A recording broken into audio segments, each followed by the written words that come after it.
higher responsibility than to defend our homeland and our people, and he will never waver in doing so. With that, I will open it up to questions, and we'll lead today with Isabel Brown, who is in our new media seat. She's a very popular face on television these days. She's built a great independent media podcast and platform with the Daily Wire, and I appreciate your being here, Isabel. Thank you for being Caroline. here. Appreciate it and appreciate the briefing. Many Americans, in light of these recent events that you just mentioned, are starting to say that we are being invaded as a country, culturally and logistically, when it comes to immigration. And we know that immigration without assimilation is indeed invasion. So given the recent remarks from Vice President Vance on a college campus about dramatically reducing legal immigration to address some of this crisis, and President Trump's Truth Social post last week about individuals who may be non-compatible with Western civilization, are there any conversations happening or plans being made behind the scenes for the administration to implement at least a temporary immigration moratorium, for example, in light of what the American people might be calling for? So, Isabel, it's a great question, and I think I spoke a little bit to the heart of your question in my opener there. I would add that the Trump administration has done more to limit migration, both illegal and legal, than any administration in history. And I'll just walk you through some of the actions that we have taken thus far. Number one, the Trump administration issued a travel ban for 19 countries, including Afghanistan, special immigrant visas, which is a legal pathway to get here, which we know many Afghans have utilized to come into the country, have now been paused since the tragic shooting last week.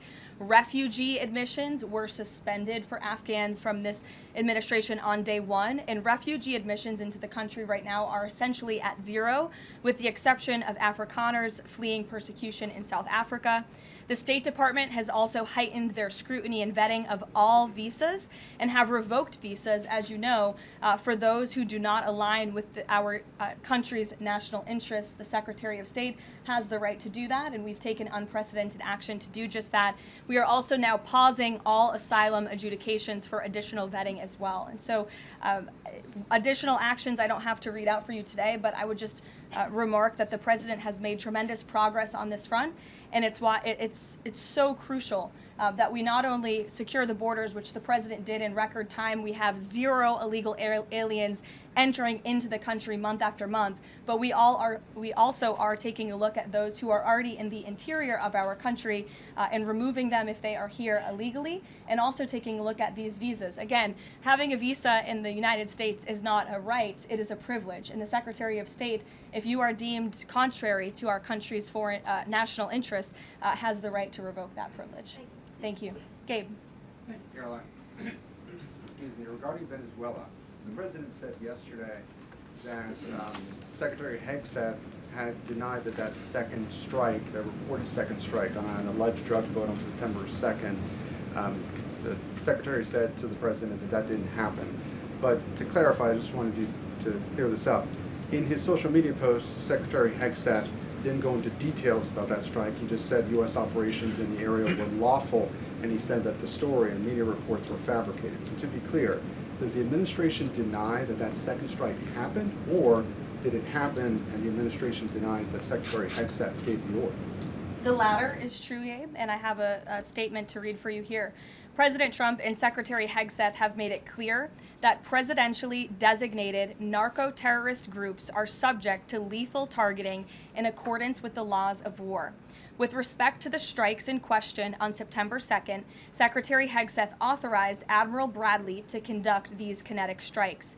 Admiral Bradley worked well within his authority and the law, directing the engagement to ensure the boat was destroyed and the threat to the United States of America was eliminated. And I would just add one more point to remind the American public why these lethal strikes are taking place. Because this administration has designated these narco-terrorists as foreign terrorist organizations. The president has a right to take them out if they are threatening the United States of America and if they are bringing illegal narcotics that are killing our citizens at a record rate, which is what they are doing.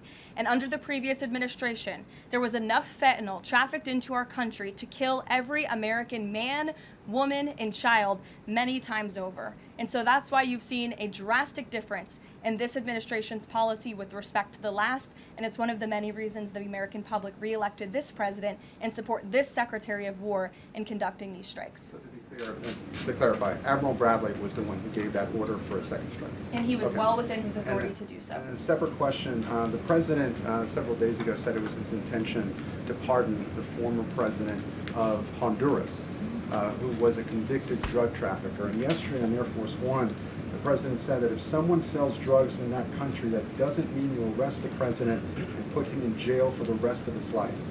How is that different than what the administration is accusing Venezuela's Nicolas Maduro of? You're cherry picking the president's statement a little bit yesterday, as he also said yesterday the people of Honduras have highlighted to him how the former president Hernandez was set up. This was a clear Biden over prosecution. He was the president of this country. He was in the opposition party. He was opposed to the values of the previous administration, and they charged him because he was president of Honduras. There were some other egregious facts that came out during this trial, and I would encourage you to report on them. His court-appointed lawyer was only given 3 weeks to prepare for trial. He shared that his conviction was lawfare by the leftist party, who, quote, struck a deal with the Biden-Harris administration. Hernandez has highlighted there was virtually no independent evidence presented, and many of his conviction was based on testimony from many admitted criminals who hoped that cooperating would reduce their own penalties. So the president heard the concerns from many people, as he does, and he's, of course, within his constitutional authority to sign clemency for whomever he deems worthy of that. Jackie. Thank you, Caroline. Following up on Gabe's question, you said that the follow-up strike was lawful. What law is it that allows no survivors? The strike conducted on September 2nd was conducted in self-defense to protect Americans in vital United States interests. The strike was conducted in international waters and in accordance with the law of armed conflict. And then on this pardon for the Honduran president, does it at all undercut the administration's messaging while you have these congressional Republicans defending the strikes on the narco-terrorists and then a pardon for a convicted drug trafficker? Does that make it more difficult for your members to defend your administration's policy? I don't think so, Jackie. I think that President Trump has been quite clear in his defense of the United States homeland to stop these illegal narcotics from coming to our borders, whether that's by land or by sea. And he's also made it quite clear that he wants to correct the wrongs of the weaponized Justice Department under the previous administration. And Ouija, I'll call on you because I think we're wearing matching blazers today. I was going to Great compliment minds. yours. Thank you, Caroline. Sure. So just to be clear, to clarify on Jackie and Gabe, did Admiral Bradley order that second strike because there were still survivors after the initial strike? Again, as I read for you, Admiral Bradley worked well within his authority in the law. He directed the engagement to ensure the boat was destroyed and the threat of narco-terrorists to the United States was completely eliminated. So was the initial order from Secretary Hegseth, everyone be killed, and did that come from President Trump? I saw that quoted in a Washington Post story. I would reject that the Secretary of War ever said that. However, the president has made it quite clear that if narco-terrorists, again, are trafficking illegal drugs towards the United States, he has the authority to kill them. And that's what this administration is doing. And can I Danny? follow up on the MRI? Because President Trump Sure. yesterday said that he would release the results of his MRI. Is that happening right now? It is happening right now. As part of, and this is a summary from the president's physician, and we will release it right now. I think my team has it teed up for all of you. I'll read it for you, and then you'll get it physically as well. As part of President Trump's comprehensive executive physical, advanced imaging was performed because men in his age group benefit from a thorough evaluation of cardiovascular and abdominal health. The purpose of this imaging is preventative, to identify any issues early, confirm overall health, and ensure the president maintains long-term vitality and function. President Trump's cardiovascular imaging was perfectly normal. No evidence of arterial narrowing impairing blood flow or abnormalities in the heart or major vessels.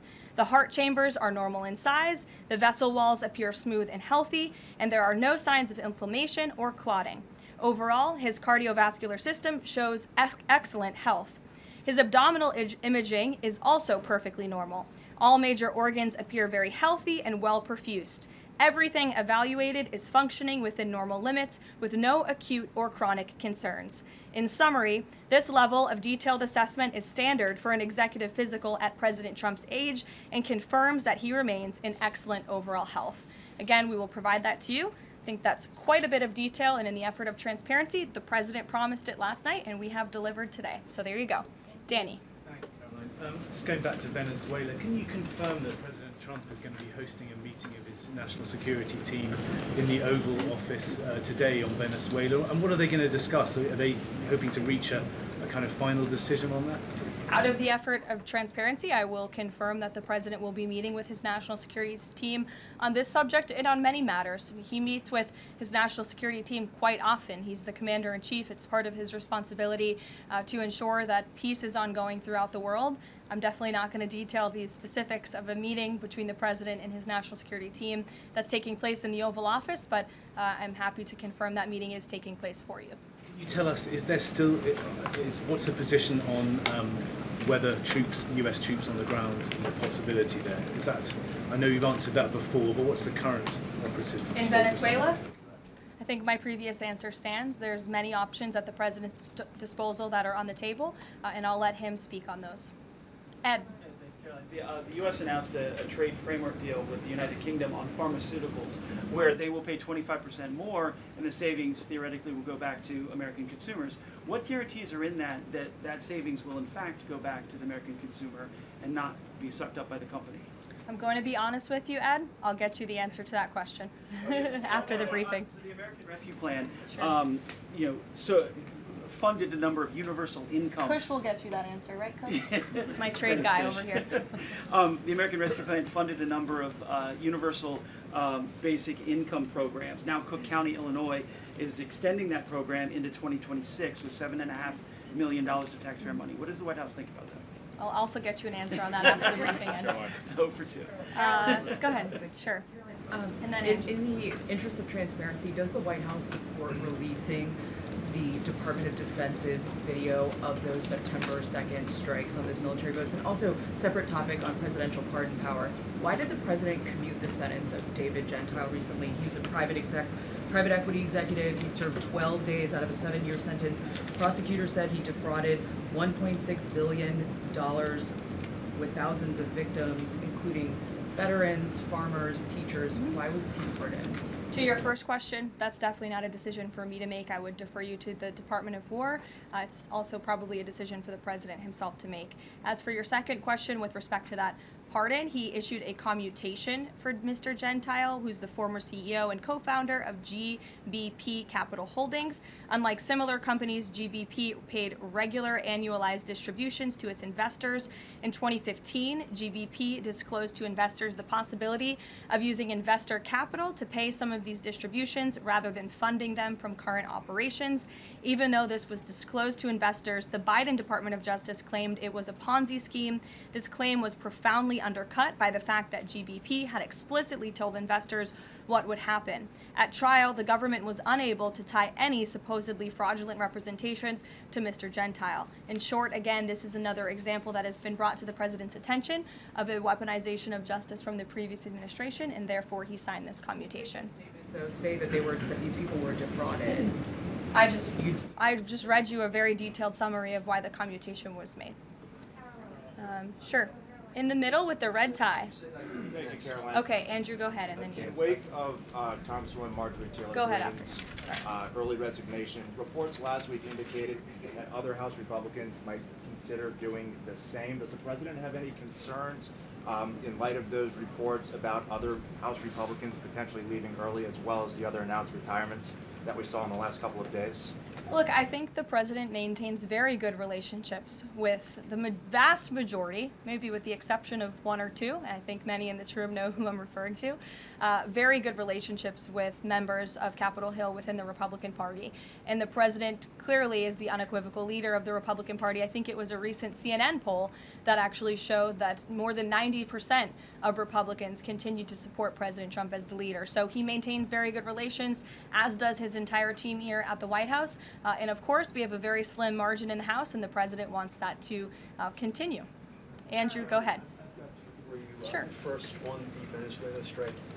You said that that second strike was in full accordance with the law of armed conflict, but the Navy's own manual of law of war says that specifically firing on survivors from a wrecked vessel is an example of a war crime that's forbidden under U.S. law and the law of armed conflict. So was that second strike in following law of armed conflict, and then second on immigration? Again, Andrew, I would reiterate to you the strike was conducted in international waters and in accordance with the law of armed conflict. And since somebody asked about Congress, and it's sort of related to Venezuela, I also want to add that Secretary Hegseth spoke with members of Congress who may have expressed some concerns over the weekend. And there have also been 13 bipartisan briefings to Congress on the Venezuelan strikes. There have been a number of document reviews for members of Congress to review the classified DOJ Office of Legal Counsel opinion and other related documents. 29 senators and 92 representatives have reviewed those documents, which is about 2/3 of those are Democrat members, and they have been made available to all 100 senators, all 435 members of the House, and to general counsels of the relevant committees on a bipartisan basis for their review. Immigration, during your topper you said, and I quote, "Leaders also have a duty to preserve the integrity and character of our nation's national identity." Can you explain what you mean by our nation's national identity and integrity and character, and how would refugees, people coming from war-torn places who are seeking a safe haven in America, like many of our forebears in this room, not add to our nation's integrity and character of our national identity? I'll tell you what does not add to our nation's character and integrity is refugees who come here under the alleged plight of asylum and fleeing persecution, and then come to the United States to abuse our system and rip off American taxpayers. And as I pointed out, the New York Times, to their credit, it was about 6 months too late, but they did write about how Somali immigrants in Minnesota have been ripping off American taxpayers. In fact, 86 people have been charged in a rampant and widespread fraud scheme spanning multiple programs in Minnesota.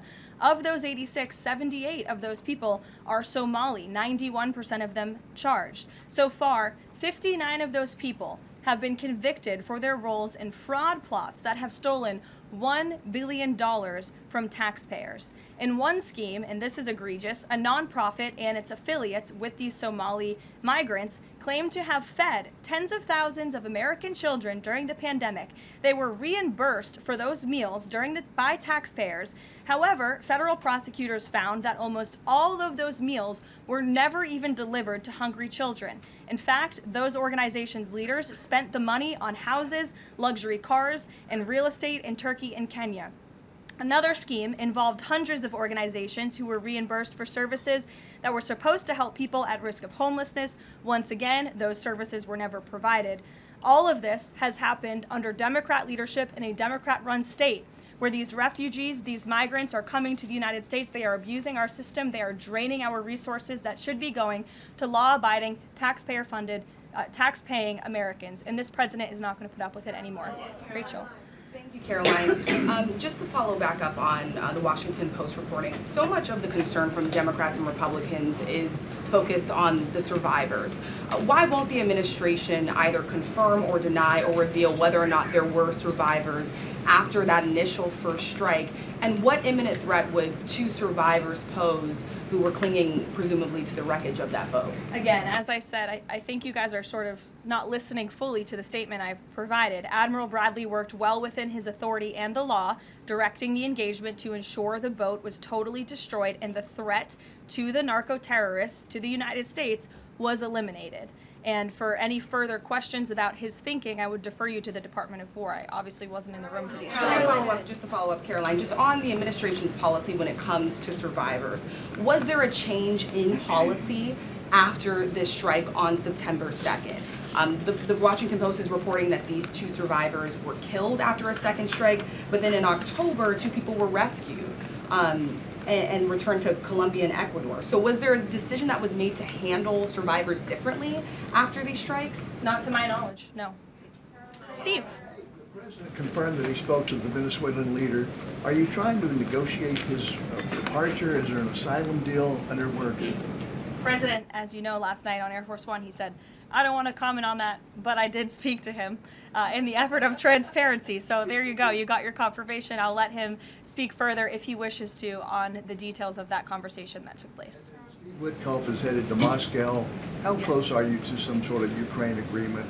I think the administration feels very optimistic. Obviously, you've seen, Steve, that the president's entire team, including Special Envoy Witkoff and Secretary Rubio and the vice president and the president himself, Secretary Hegseth as well, have been working so hard on this effort, and they all really want to see this war come to an end. And so just yesterday, Sunday, I believe that was yesterday, they had very good talks with the Ukrainians in Florida, and now, of course, Special Envoy Witkoff is on his way to Russia. This is sort of the shuttle diplomacy that you've seen from this administration play out, where we speak equally with both sides. We've put points on paper. Those points have been very much refined, but as for the details, I will let the negotiators negotiate, but we do feel quite good, and we're hopeful that this war can finally come to an end. Stephen. Thank you, Caroline. I've got a question about Ukraine and then a clarification about immigration changes that are happening. On Ukraine, President Trump very briefly yesterday said that corruption issues there were not helpful to the peace process following the resignation on Friday of President Zelensky's top aide, Andrei Yermak. We were told from your podium in the prior administration that, quote, there is no indication that there's been any kind of widespread corruption involving U.S. resources in Ukraine. What is the Trump administration's view of corruption issues in the wake of Yermak's resignation, and how is that impacting peace talks? Well, look, I think the president has made it quite clear, as he said last night, corruption is never helpful. And he does not want to see American tax dollars taken advantage of, which is why he has stopped the endless checks that were being written by the previous administration to fund this war. The United States is selling weapons to NATO that are being sent to Ukraine. That's a very different thing than the American people writing blank checks to a war effort very far away. It does not degrade the administration's determination to see this war come to an end, but I think it exemplifies the president's desire to always put the American people and the American taxpayer first.